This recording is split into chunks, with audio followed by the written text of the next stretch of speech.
Bonjour à tous, j'espère que vous allez tous très bien. Aujourd'hui on se retrouve pour une nouvelle vidéo. Donc dans cette vidéo je vais vous faire un tutoriel guide sur la plateforme KuCoin. Donc KuCoin c'est une plateforme de trading qui vous permet de trader les crypto-monnaies. Donc voilà, c'est un concurrent de Binance notamment. Donc la plateforme a été créée en 2017, pratiquement en même temps que Binance. Et c'est une plateforme qui ressemble énormément justement à Binance. Donc vous retrouvez sur cette plateforme énormément de crypto-monnaies. Donc vous avez une très grande liste. L'avantage sur KuCoin, c'est que vous retrouvez énormément de crypto-monnaies low cap, voire very low cap, donc à très très faible capitalisation. Donc des crypto-monnaies notamment que vous ne retrouvez pas sur la plateforme Binance. Et donc ça vous permet de trader des cryptos que vous ne retrouvez pas forcément ailleurs. Donc dans un premier temps, vous allez devoir créer votre compte KuCoin. Donc si vous n'êtes pas encore inscrit sur la plateforme, je vous mets mon lien d'affiliation dans la description de cette vidéo. Vous créez votre compte, donc vous validez votre inscription. Ensuite, vous arrivez sur la plateforme une fois que vous êtes connecté. Dans un premier temps, je vous invite à vous rendre directement dans les paramètres de votre compte et à mettre en place la sécurité 2FA. Donc comme d'habitude, voilà une sécurité supplémentaire pour votre compte. Une fois que vous avez fait ça, vous allez pouvoir déposer des bitcoins sur la plateforme KuCoin, donc pour pouvoir commencer à trade. Donc vous pouvez soit déposer en utilisant Deposit des crypto-monnaies, ou bien vous pouvez également acheter des cryptos. Donc là vous avez un onglet Buy Crypto qui vous permet d'acheter des crypto-monnaies en utilisant votre carte de crédit. Donc pour faire des achats en crypto-monnaies sur KuCoin, de la même manière que sur Binance, vous devez faire une vérification d'identité, donc un KYC. Donc vous allez devoir renseigner des informations personnelles. Si vous voulez utiliser la plateforme en faisant un dépôt en crypto directement, à ce moment-là, vous n'avez pas besoin de faire de KYC. Donc la vérification d'identité sur KuCoin, c'est uniquement si vous voulez acheter avec une carte de crédit. Sinon, il n'y a pas de restrictions liées au KYC, contrairement à Binance justement et aux autres plateformes qui vous obligent maintenant à faire des KYC, sinon vous avez des restrictions de fou. Et on vous limite l'utilisation de la plateforme. Là, sur KuCoin, c'est absolument pas le cas. Donc ça, c'est un gros avantage de cette plateforme. Vous pouvez utiliser la plateforme à 100% sans faire de KYC. La seule chose que vous n'allez pas pouvoir faire, justement, c'est les achats avec carte de crédit, compte bancaire, etc. Donc sinon, tout le reste, vous pouvez l'utiliser. Donc dans un premier temps, comme je vous le disais, vous allez faire un deposit. Donc vous allez déposer de l'argent sur votre compte. Vous pouvez aussi directement aller sur l'onglet Mine Account. Donc sur l'onglet Mine Account, vous retrouvez la liste de toutes les crypto-monnaies que vous pouvez trader. Donc il y a vraiment une liste qui est énorme, je vous laisserai regarder. Donc comme je vous le disais tout à l'heure, vous retrouvez énormément de cryptos à très très faible capitalisation que vous ne retrouvez pas sur les autres gros exchanges comme Binance ou même les autres, sur Coinbase, etc. Là, vous en retrouvez énormément. Pour chaque crypto-monnaie, vous pouvez faire un dépôt, un retrait et un transfert. Donc, deposit, c'est par exemple, je sais pas, vous avez, vous avez par exemple du Cake. Donc, vous avez la crypto-monnaie Cake. Vous voulez faire un deposit sur KuCoin pour commencer à trader. Vous cliquez ici sur deposit. Vous allez retrouver votre adresse Cake ici. Et vous allez pouvoir faire un transfert directement sur votre wallet KuCoin, donc en utilisant votre adresse. Sinon, vous pouvez également faire des transferts. Alors le transfert, à quoi ça va servir? Ça va servir à transférer les crypto-monnaies de votre compte principal vers votre compte de trading. En fait, sur KuCoin, vous avez deux types de comptes. Vous avez le compte principal qui est votre wallet, qui vous permet de faire les dépôts et les retraits sur la plateforme KuCoin, donc dépôt sur KuCoin, ou alors des retraits vers un autre wallet ou un autre exchange. Et vous avez le trading account qui vous permet de trader sur la plateforme, donc votre compte de trading. Donc là, par exemple, si vous faites un dépôt d'une certaine crypto-monnaie, pour pouvoir commencer à trader, vous allez devoir transférer vers votre compte de trading. Donc là, vous allez rentrer le montant que vous souhaitez trader. Vous cliquerez sur confirmer, vous allez transférer vers votre compte de trading. Une fois que vous avez fait ça, vous vous rendez sur le compte de trading en cliquant sur Trading Account. Et là, vous retrouvez les crypto-monnaies que vous avez transférées. Donc là, moi, j'ai transféré un petit peu d'USDT, donc 46 $ d'USDT sur mon compte. Si je veux les retransférer vers mon compte principal, je clique sur transfert et je l'envoie vers mon compte principal. Donc là, je mets le max et je confirme, ça va me les renvoyer vers mon compte principal. Alors à quoi ça sert de différencier le compte principal d'un compte de trading sur KuCoin? C'est tout simplement une sécurité supplémentaire pour votre compte. C'est-à-dire que si vous avez un hacker qui hack la plateforme de trading sur KuCoin, eh bien en théorie, les crypto-monnaies que vous avez sur votre compte principal, il ne pourra pas vous les hack tout simplement, il ne pourra pas vous les pirater. C'est voilà, une sécurité supplémentaire simplement au cas où la plateforme de trading se fasse pirater. Donc les cryptos que vous avez sur votre compte principal en théorie sont sécurisés et il y a uniquement ce que vous avez sur votre compte de trading qui peut être piraté en cas de hack potentiel. Donc voilà, moi ce que je vous conseille c'est que si vous ne tradez pas, vous laissez sur votre compte principal et vous mettez uniquement les crypto-monnaies que vous souhaitez trader sur votre compte de trading. Donc ensuite, une fois que vous avez fait ça, vous allez pouvoir commencer à trade. Donc vous cliquez sur le bouton Trade ici, vous sélectionnez la paire de trading que vous souhaitez trader, ou bien vous allez directement dans Trade ici et dans Spot Trading. Alors KuCoin vous permet également de trader avec des effets de levier, ça faut le savoir. Vous avez également le Margin Account, compte de trading. Donc pour ça, vous allez devoir accepter les conditions liées aux effets de levier si vous voulez trader avec des effets de levier. Donc voilà, vous aurez une case à cocher, des conditions à accepter. Et ensuite, si vous le voulez, vous pouvez également trader avec des effets de levier. Donc voilà, vous retrouvez comme sur la plupart des exchanges maintenant, sur Binance également, ou même sur PrimeXBT, BitMEX ou Bybit. Donc la plupart des exchanges que je vous ai présentés qui permettent justement de trader les cryptos avec des effets de levier, là vous retrouvez la même chose.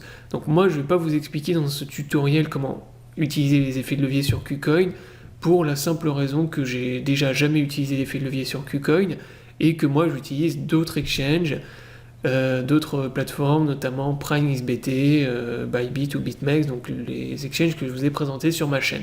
Donc pour comprendre, si ça vous intéresse, comprendre l'utilisation des effets de levier, j'ai fait plein de tutoriels sur ma chaîne YouTube, je vous invite à aller les consulter. Et vous avez PrimeXBT, donc la plateforme sur laquelle je fais mes analyses hebdo, qui vous permet de trader avec des effets de levier les crypto-monnaies. Donc là, on va s'intéresser au spot trading, donc le trading sans effet de levier. Donc une fois que vous êtes rendu sur le spot trading, vous arrivez sur votre compte de trading qui vous permet de trader justement les cryptos. Donc là, on est sur la paire BTC-USDT. Dans un premier temps, pour pouvoir commencer à utiliser la plateforme, vous allez devoir renseigner un digicode en 6 chiffres. Donc là, c'est une sécurité encore supplémentaire pour votre compte.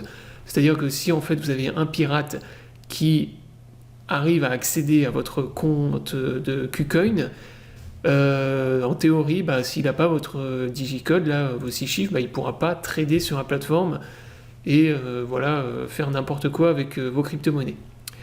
En théorie également, s'il n'a pas hacké votre adresse mail, il ne peut pas non plus faire de retrait et retirer vos cryptos. Donc c'est une sécurité pour l'empêcher de trader, de faire n'importe quoi avec vos crypto-monnaies. Donc voilà, ça c'est une sécurité encore supplémentaire que vous devez mettre en place. Donc vous tapez votre digicode en 6 chiffres pour pouvoir commencer à trader. Donc une fois que vous avez tapé votre digicode, vous avez accès au menu qui vous permet de passer vos ordres de trading, donc pour acheter et vendre. Donc là on va voir les différents ordres qui existent. Si vous êtes habitué à la plateforme Binance, là vous n'allez pas avoir de difficultés parce que c'est exactement la même chose. Donc là vous avez les ordres limites qui vous permettent d'acheter, de mettre en place des ordres d'achat ou de vente à un prix limite. Donc là vous voyez que par exemple le prix du Bitcoin descend un petit peu. Imaginons par exemple là je veux racheter du Bitcoin à 63 000 $. Donc là vous tapez tout simplement 63 000 $, vous mettez le montant en Bitcoin que vous souhaitez long. Donc moi je vais mettre 100%, je vais long avec mes 46 $, donc le Bitcoin ici. Je clique sur Buy BTC et ensuite il vient ajouter mon ordre d'achat ici. Donc là, si le prix du Bitcoin descend à 63 000 $, mon ordre de long va être enclenché et je vais racheter du Bitcoin. Donc pour l'annuler, vous cliquez tout simplement sur Cancel. Pour vendre, c'est exactement la même chose. Imaginons que là, par exemple, j'avais du Bitcoin. Je souhaitais vendre du Bitcoin, par exemple, à 65 000 $. Vous mettez ici 65 000, vous rentrez le montant et vous cliquez sur Sell. Donc ça, c'est les achats limites. C'est vraiment très simple. Permet d'acheter ou de vendre à des prix limites. Ensuite, vous avez le market. Donc market, c'est encore plus simple. Vous achetez, vous vendez au prix du marché. Donc là, imaginons, je veux acheter immédiatement du Bitcoin au prix actuel. Vous cliquez sur 100%, j'achète immédiatement du Bitcoin au prix auquel il est. Même chose pour la vente de Bitcoin. Alors, je viens de me rendre compte, j'ai oublié de vous parler d'une chose importante, le KCS Pay Fees. Donc là, vous voyez que tout en haut, vous avez une petite case que vous pouvez cocher qui vous permet en fait de payer des frais en utilisant le token KCS. Donc le token KCS, qu'est-ce que c'est? C'est l'équivalent en fait du BNB sur Binance, c'est le token de la plateforme KuCoin. Il vous permet ce token vous permet d'avoir accès à plusieurs avantages. Le premier, il vous permet, tout comme sur Binance, d'avoir accès à des réductions sur vos frais de trading. Donc là, vous voyez que vous avez 20% de réduction sur vos frais. Donc comme vous pouvez constater, c'est un montant qui n'est pas négligeable. 20% c'est quand même énorme, surtout si vous tradez avec des montants qui sont élevés. Donc si ça vous intéresse, vous achetez des tokens KCS et vous cochez la case qui est ici tout à droite. Donc ça vous permet d'utiliser vos tokens et de payer moins de frais de trading. Le deuxième avantage du token, si vous en achetez, c'est qu'il va vous permettre de faire du staking. C'est-à-dire qu'en fait, tous les jours, avec le token KCS, vous allez recevoir des bonus liés en fait tout simplement. En fait, ce qui se passe, c'est que sur la plateforme KuCoin, le KuCoin en fait reverse aux gens qui achètent et qui hold du KCS, pour les récompenser, il leur reverse une partie des gains qui sont faits avec les frais de trading. Donc plutôt que de garder 100% pour eux, ils reversent une partie aux holders en fait, de KCS pour les remercier sous forme de bonus. Donc vous allez recevoir des bonus tous les jours que vous pouvez aller claim sur votre compte. Donc ça, je vous montrerai à la fin, si ça vous intéresse, comment claim vos bonus. Si vous êtes intéressé et que vous voulez acheter du KCS, voilà, sachez que ça vous permet de faire du staking. Les rendements sont à peu près de 8% par an. Donc si par exemple vous achetez pour 1000$ de KCS, vous allez percevoir 80$ en KCS par an, donc qui va vous être redistribué de manière journalière. Donc vous allez pouvoir les claim tous les jours. Donc bien évidemment, ces 80$ de KCS, si vous avez le prix du token qui augmente, vous allez gagner beaucoup plus. Hein. Si le token du KCS il fait x10, c'est pas 80$ que vous allez gagner, mais 800. Donc ça, potentiellement, c'est très très intéressant. Moi, je vous conseille, si vous utilisez la plateforme, d'investir un peu dans le KCS, de la même manière que sur Binance, où il faut investir un peu dans le BNB, pour avoir les réductions en frais de trading et pour pouvoir staker et gagner un revenu passif. Donc là, on vient de voir le market pour passer vos ordres, acheter et vendre au prix du marché. Maintenant, vous avez le stop limit.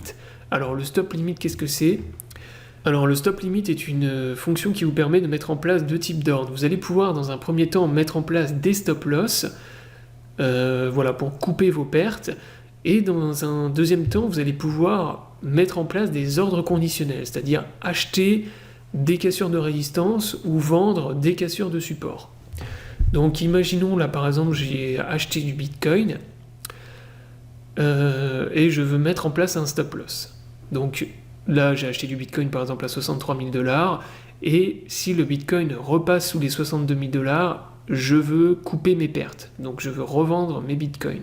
Donc là vous allez tout simplement dans l'onglet Sell BTC, vous allez mettre ici 62 000$ et ensuite vous allez mettre un prix qui est inférieur au stop price que vous avez mis ici.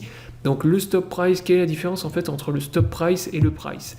Le stop price, c'est la valeur du prix qui va enclencher votre ordre et qui va l'envoyer dans l'order book.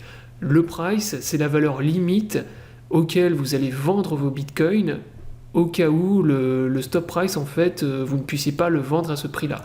C'est-à-dire que si, par exemple, vous avez énormément de volatilité, que vous avez beaucoup de gens qui vendent, en fait, et pas suffisamment d'acheteurs, vous n'allez pas pouvoir, en fait, le vendre. Peut-être pas, en tout cas, c'est peut-être...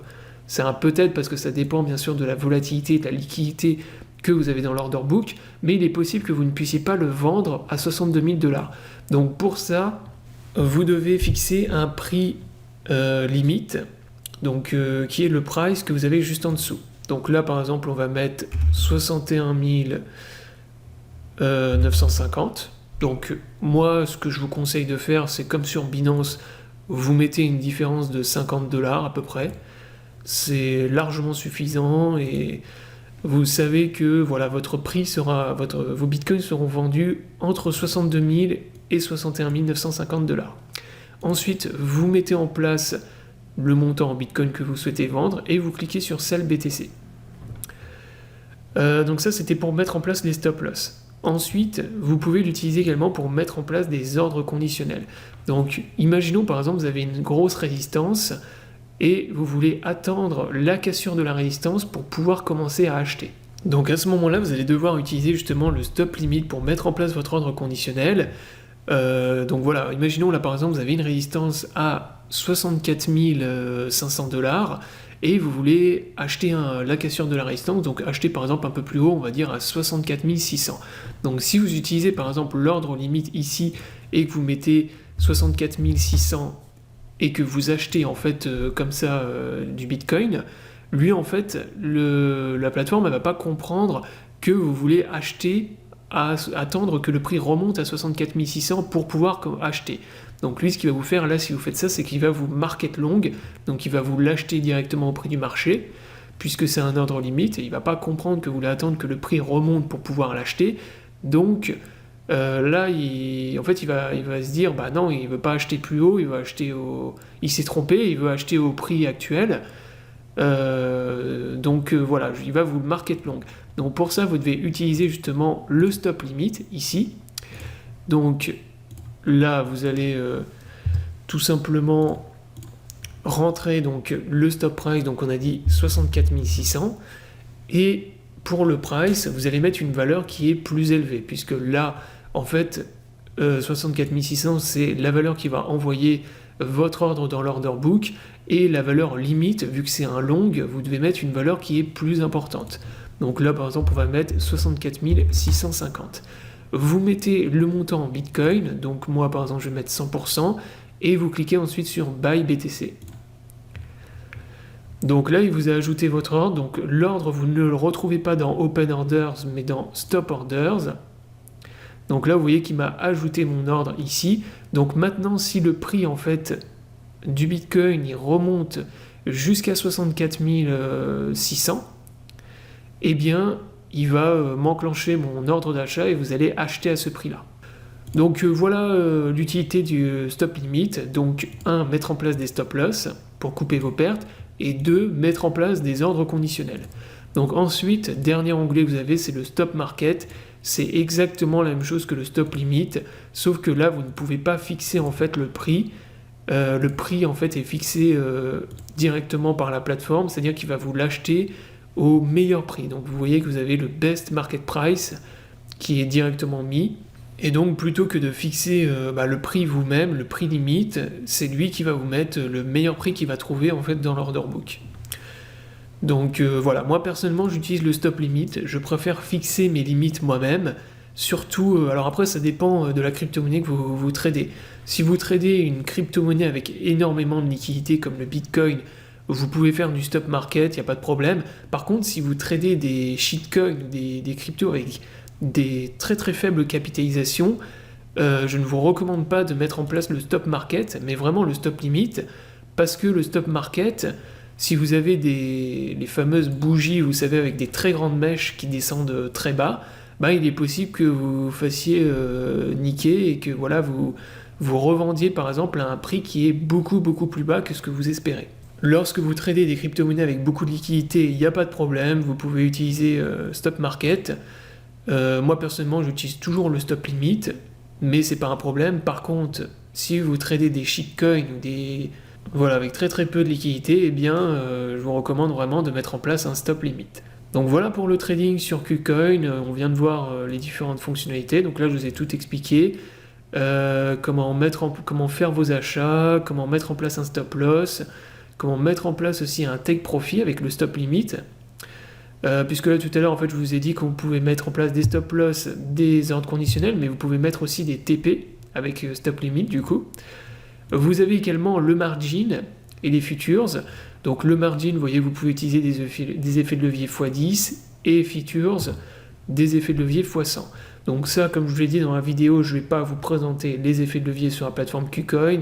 sinon la vidéo déjà va être trop longue, et en plus moi j'ai jamais utilisé, donc voilà, si ça vous intéresse, sachez que vous pouvez trader avec des effets de levier sur KuCoin, mais là je vous ai expliqué le plus important, comment passer vos ordres de trading sur KuCoin, comment mettre en place vos take profit et vos ordres de stop loss.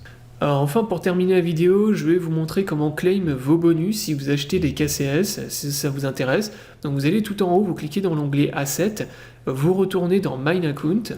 Donc là, une fois que vous êtes retourné sur votre tableau de bord, vous allez ensuite dans l'onglet Finance et vous allez dans KCS Bonus.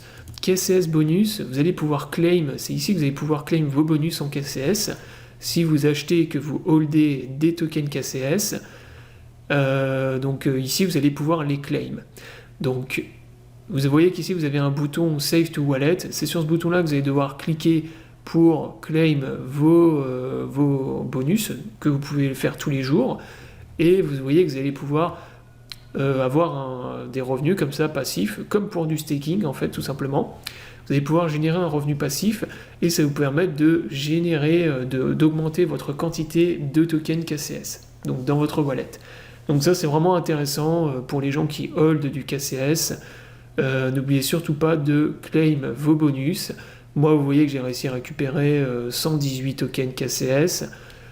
Alors moi j'ai hold pendant très longtemps, donc j'ai réussi à en récupérer beaucoup, à un prix où il n'était pas très élevé, et au final vous voyez que la valeur estimée maintenant est de 2575 $. Donc c'est quand même pas mal.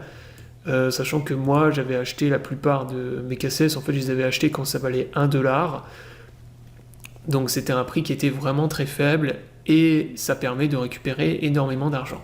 Donc voilà comment vous pouvez récupérer des bonus avec le token KCS, donc qui vous permet aussi, comme je vous l'ai dit tout à l'heure, d'avoir des réductions sur vos frais de trading. Dernière chose que je vous présenterai, mais dans une prochaine vidéo sur KuCoin, c'est le lending. Donc là, quand vous allez dans Finance, vous avez un onglet Crypto Lending, et ça, le Crypto Lending, c'est vraiment hyper intéressant pour les gens qui ont des stablecoins ou des cryptos sur KuCoin. C'est-à-dire que plutôt que de laisser vos cryptos sans rien faire, vous avez la possibilité de les prêter à d'autres utilisateurs de la plateforme et de générer un revenu. Donc là, vous voyez que par exemple pour l'USDT, vous avez eu des rendements annuels entre 12% et 300%, donc c'est vraiment hyper intéressant. Si par exemple vous avez des USDT que vous laissez sur un wallet qui sert à rien du tout, moi je vous conseille vraiment de les envoyer sur KuCoin et de faire du lending. Ça va vous permettre de générer un revenu passif, et les rendements sont vraiment très intéressants, ils ne sont pas négligeables. Généralement en ce moment on tourne entre 20 et 30% de revenus annuels en lending sur KuCoin. Donc si par exemple vous mettez 1000 $ d'USDT, vous prêtez 1000 $, vous allez percevoir entre 200 et 300 $ à la fin de l'année. Donc ça fera l'objet d'une prochaine vidéo que je vous ferai la prochaine fois, où je vais vraiment vous expliquer en détail comment fonctionne le lending sur KuCoin, et voilà, combien à peu près vous pouvez gagner selon la crypto-monnaie, comment l'utiliser et comment ça fonctionne. Donc j'espère que la vidéo vous aura plu, je vous invite à vous abonner à la chaîne pour ne pas rater les prochaines vidéos. Je vous souhaite à tous une bonne journée et à bientôt pour une prochaine vidéo.